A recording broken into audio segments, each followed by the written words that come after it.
great to see you. I'm excited that we're getting to connect and talk a little bit about seizure rescue medications. And I would love to learn a little bit about you and your experience as a parent. Thank you for having me. I am mom to Charlotte, and she has just turned 18, and she was diagnosed with Day syndrome when she was 21 months old, and she began having seizures at 4 months old. And so we have lived with epilepsy her entire life.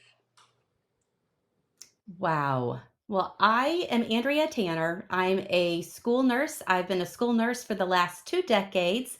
And I've also started to do research in the area of seizures and epilepsy. And so I'm really excited to bring these worlds together so that we can have a great conversation about what schools can do to support students and their families, especially when it comes to their seizures and rescue medications. That's awesome. School nurses have been a big part of our lives. In fact, my mom will love it if I give her a little plug because she's also a retired school nurse and she has many students in her time as well. So, um, this is, I think, going to be a pretty neat conversation. And I think today we're going to talk about some rescue medications. Mhm. A lot Yes, we are. There are so many different options now. I know when I began as a school nurse, we had one option that was ever prescribed, and that was a rectal medication. And for the younger kids, nobody really minded that too much. It made some school personnel a little squeamish. But as students got older, that was more and more difficult to get school personnel buy in that this was an okay procedure to do. So I'm really, really glad that over the last several years, we have many more options available for seizure rescue medications now. We have oral options that could be swallowed as a pill when children or adolescents are able to swallow before or during their seizures when they need that medication. There's medication that they may just put underneath their tongue or in between their cheek and their gums. There's medication now that we can spray up the nose, and we do still have that rectal option as well. But a lot of that depends on the age of the child because certain medications are only approved for certain age levels and what works best. I've also worked with different students where certain rescue medications just didn't work so well for them. So sometimes it's a little bit of trial and error to figure out what's going to work best as well. But it's great that we have many options now.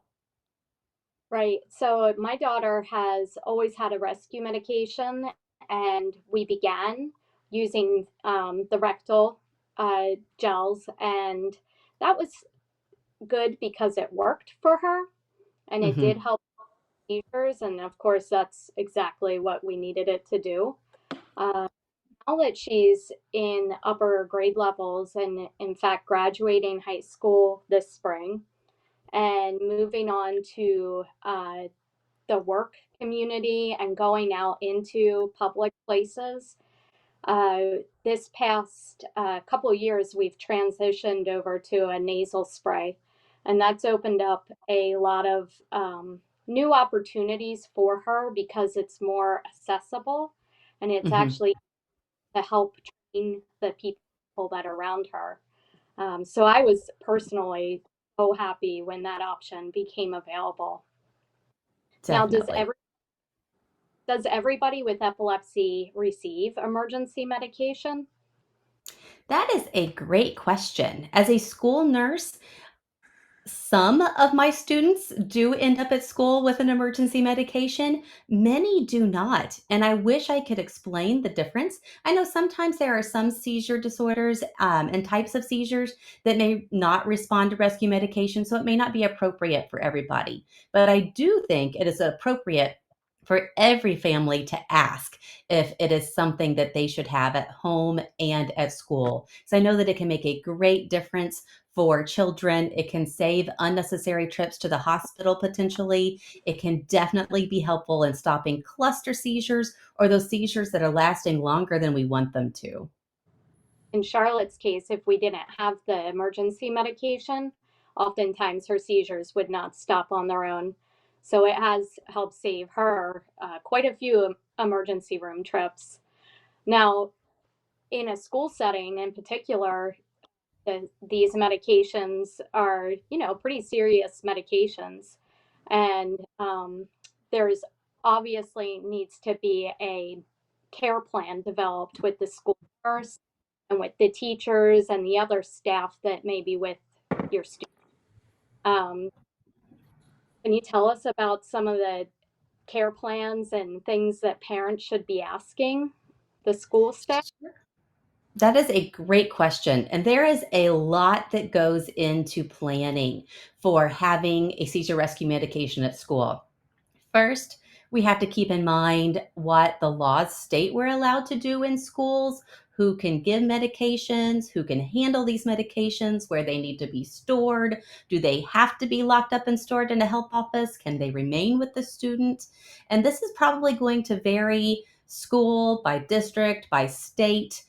School nurses, if there is a school nurse in the school building for this student, we are bound by many different laws, policies, whether it be our Nurse Practice Act, whether it be medication laws, or whether it be policies and procedures specific to our schools or our districts. So there's a lot of different things we have to be aware of and abide by. But I certainly don't want to see any of that as a barrier or a challenge for children to get the best, most effective, safe, quality care in a legal fashion. So we have to keep all of that in mind. But as a school nurse, we want to keep the student at the center of the conversation. And then once we know that a student's going to need a seizure rescue medication at school, we work with the family to make sure that we have the right medication orders in place from the healthcare provider. We make sure that we develop an appropriate emergency care plan or emergency action plan. There's lots of different templates out there available to use. I know that the Epilepsy Foundation has a form, a CNF has a form on their website. There's different options that are available. But we always want to make sure that they're clear, they're easy to understand, that it provides very basic step-by-step directions so that the school nurse knows what to do in an emergency situation, or anybody else a school nurse may delegate care to knows what to do in an emergency situation. So we might be training teachers, assistive personnel, bus drivers, coaches for after school. Lots of different people may be receiving training on how to give this medication if we're allowed to do so. So there's a lot to keep in mind.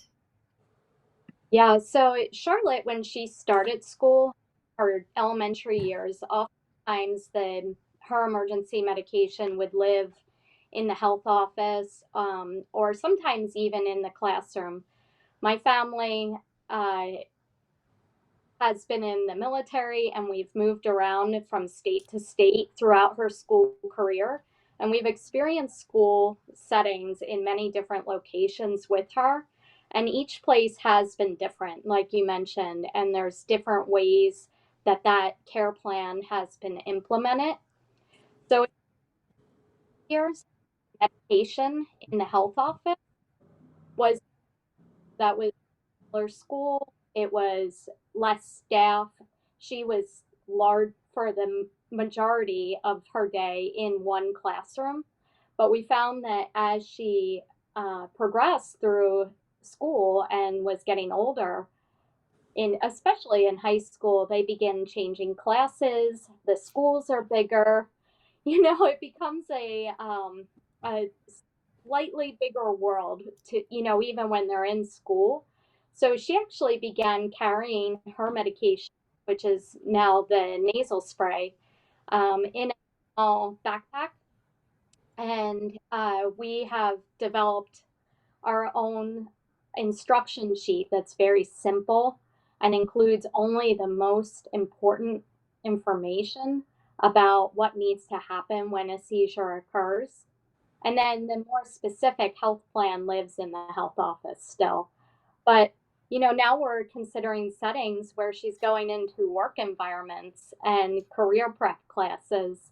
And so she's, although always with school staff at this time, in the future, she won't be. So that's a huge, life change that we're being with her. Um, so, I think it's really important to have good training and for parents to be asking a lot of questions, um, especially, the staff that surrounds your child. Are they trained? That's always been one of the first questions I've asked. Uh, are all the staff trained in the school? Have they all taken basic seizure first aid courses? Or are only the staff that is with your student trained? To me, that is something that shouldn't be a question that needs to be asked. But I have found that that's not the case where everybody is trained. That is a really great point. And I hate that parents have to ask that question, but I do feel like that is a great way to advocate for your child is to ask some basic questions like who all is trained to respond to seizures? Does everybody receive some basic level of understanding about seizures and how to safely respond? Is there a tier or level of personnel who receives advanced training that's going to be specific to my child's needs? Um, Probably should be asking, is there a school nurse for this building? If not, who is responsible for providing care? Who is providing this training? Is anybody at all providing training? So there's a lot of questions. That there is a school nurse in every building all day long any longer. And I I grew up in a world where there was, so that was an assumption I had made that of course there would be a school nurse, and that was not the case as we went through her school years. Um, and also I think that we should be advocating for everybody in life to be trained for seizure first aid because it is common and Yes, you experience that at some point in your life. But it's always so helpful to forge a positive working relationship with the school staff. And I know that you can get so much more accomplished, have a positive attitude and a disposition to share and to help educate because they will never forget it. And and you can really make a big impact. Uh, you know, just just going through school yourself. So um, I'm always that is very true. a huge positive working relationship. Absolutely. And you are so right. I have seen this happen where strong advocate parents who come in with a positive desire to have that positive relationship with the school nurse or with the other school personnel each and every school year, that makes a difference, not just for their one child, but for every other child that suffers from seizures too. I mean, they can remember what they've learned from you and from this experience and apply it to their experience with others as well. Now, we also have to keep in mind that every student is different and every seizure situation is going to be different. But just knowing that they've had that relationship with someone and they've developed this desire to know more and to respond in appropriate ways to seizures is so meaningful. And I come from a state where we're considered a seizure safe school state. We've had legislation passed so that all school personnel are receiving some type of seizure education. But I know that there are many states across the nation that have not adopted that legislation. And so I know that parents sometimes do have a lot of work ahead of them to make sure they can create the safest school environment possible for their child and all children who have seizures or epilepsy.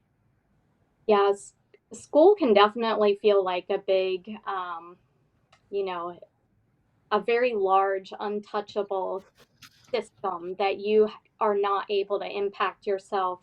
But I would like to convey that to families that you really can help change things. So, as such as yourself, I would like to point out have uh, follow best practices for seizures in school. Would you like to tell the parents about that? Because Sure. is probably one of your largest advocates in school to help make it a seizure safe environment. Absolutely. So for school nurses, we, like I mentioned earlier, have a lot of different things that are guiding our practice, but one of those are clinical practice guidelines. The National Association of School Nurses has partnered with experts to develop clinical practice guidelines for school nurses so that we know what is best practice for working with students with seizures. And so we have a document that's been created, and actually, it's in the process of being reviewed and updated because some things have changed over the years. But this document helps us know step by step what we should be doing to make sure that schools are a safe place for students with seizures to learn. And so this guides us through every step of the process of what should we be assessing? What should we be talking to the family about and to the student about? What types of documentation should we be gathering or creating? We should be developing an individualized healthcare plan specific to this student's needs, specific to the family's needs, and the school's needs related to this student. And it walks us all the way through the process of developing that seizure action plan or some type of emergency action or care plan, walking us through developing some interventions. Maybe we should be meeting with the student from time to time and talking about that transition from high school into life beyond high school and starting to talk about what is the game plan for emergency medications or rescue medications when you're at work? What is the game plan when you're at this basketball game or at soccer practice? Let's talk about where that medication is stored. Let's talk about who all needs to be trained. As school nurses, we don't know where all that student goes during a school day. We might find out that they're in some special photography class where they're in some room by themselves sometimes, and we need to develop a special plan for that. So, having clinical practice guidelines walks the school nurse through every step of consideration so that we know we're doing everything that to keep our students safe, healthy, and ready to learn any place in the school environment. That would be so amazing to have a school nurse help, make the transition into adulthood in a work environment. Because really, at that stage of life, that's who knows them the best Mhm. and knowing, but, where they're coming from. So, sometimes I've found that the, you know, policies in place or even the forms that are currently being used are not really appropriate to, my child, but they also may be out of date or policies not make sense. Is a school nurse in charge of changing or updating those types of things? It depends on the school setting and the district and the hierarchy of supervision. Some school nurses are hired directly by a school or by a school district. They're employed by the school system. And sometimes in those situations, they have a lot more control of what the forms look like, what the policies and procedures are. They have a say in the school board approved policies and maybe weighing in on those or even drafting them and bringing recommendations to the school board. In some cases, school nurses may be employed by the health department. They might be employed by a larger department of education or even a healthcare system. It might be a community hospital that employs the nurses. And in some of those situations, there might be a lot more layers that they have to go through to make some of those changes. But the school nurse is always a great person to approach about concerns with paperwork or with policies and procedures so that they can begin kicking those concerns up the chain of command if they need to. But that's a great starting point. It goes back to that good, positive working relationship. Definitely. We're inundated with paperwork. There is a lot of paperwork. Yeah, we've found that to be the case. Personally, at one point in Charlotte's school career, we did find that the seizure action plan that was developed by the health department in the state where she goes to school was outdated, and it was not using correct seizure terminology, and it was very wordy. It had a lot of words in very small print on one page. And really bothered me because I was worried that in the event of her having a seizure at school, it wouldn't be clear to the staff that was with her of what needed to happen.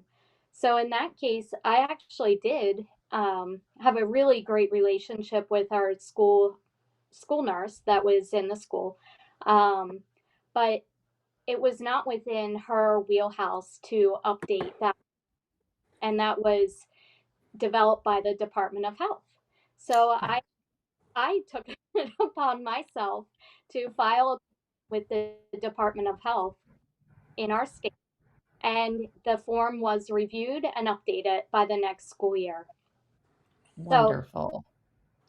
I don't know if other parents have noticed that or have experienced that, but maybe it doesn't work every time, but I feel like we should always try. And if you see something, Yes. say something, right?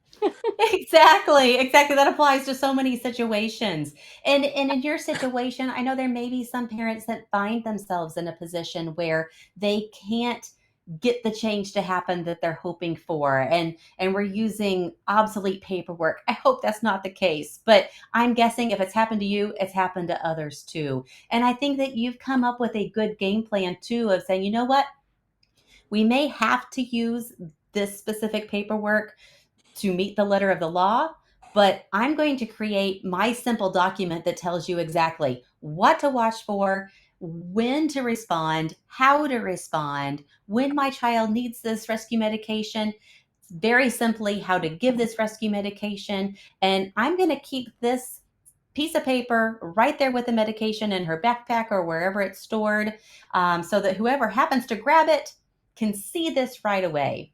And I think for a lot of school nurses, we appreciate parents wanting to make things simple for those who are responding to seizures at school. Because there is a lot going on in the midst of a school day. There could be a lot of health emergencies that happen in the midst of a school day. And so making it as simple as possible is so critical. So when you can't get others to make that change or to make it simple, you can take it into your hands to provide a simple solution that doesn't break any rules, laws, regulations, but it provides some safe, simple instructions on how to provide care for your child. Additional layer. We're Yeah, not in their forms, right? We're not completing or following their protocol, but we've found a few ways to kind of help the system work a little bit more smoothly during the school day and help give me as a mom some assurance that she's not in my care, that the person that's with her will know exactly what to do and keep her safe. And that's the main goal of every day is to be happy, healthy. absolutely.